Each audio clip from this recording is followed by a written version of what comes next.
નમસ્કાર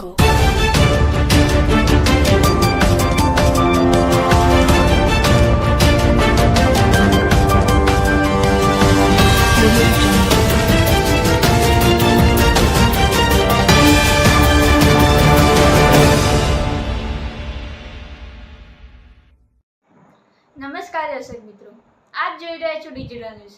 જોઈએ આજના મુખ્ય સમાચાર ફરી એકવાર ડિજિટલ ન્યૂઝ સાથે। સતલાસણા તાલુકાના ધરોઈ ડેમ સાબરમતી નદી પર રિવરફ્રન્ટની કામગીરી ચાલુ છે, છતાં ખનીજ માફિયાઓ બેફામ રીતે ખનન કરી રહ્યા છે। લોકોના ટેક્સના કરોડો રૂપિયા બાંધકામ પાછળ વપરાય છે, છતાં ખનીજ માફિયાઓ ખાડા ખોદીને પ્રોજેક્ટને નુકસાન પહોંચાડી રહ્યા છે। ખાણ ખનીજ વિભાગને જાણ હોવા છતાં આંખ આડા કાન કરી રહ્યા છે અધિકારીઓ। સતલાસણા તાલુકાના ધરોઈ ડેમ પર સાબરમતી નદીના કિનારે ખૂબ મોટા પ્રમાણમાં રેતીનું ખનન થઈ રહ્યું છે। સાબરમતી નદીના એક કિનારે મહેસાણા જિલ્લો લાગે છે, તો સામે કિનારે વડાલી તાલુકો અને સાબરકાંઠા જિલ્લો લાગે છે। અને આ ધરોઈ ડેમ ખાતે 1200 કરોડના ખર્ચે નવનિર્મિત પ્રવાસન ક્ષેત્ર વિકાસના કાર્યો થઈ રહ્યા છે,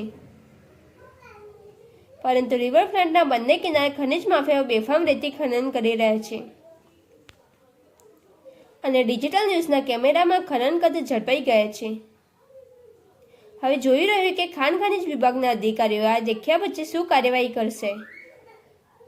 શું ખનીજ ચોરી ચાલુ જ રહેશે કે પછી ખનીજ ચોરી કરવાવાળાને કડક સજા થશે, તેવી લોકમુખી ચર્ચા ચાલી રહી છે।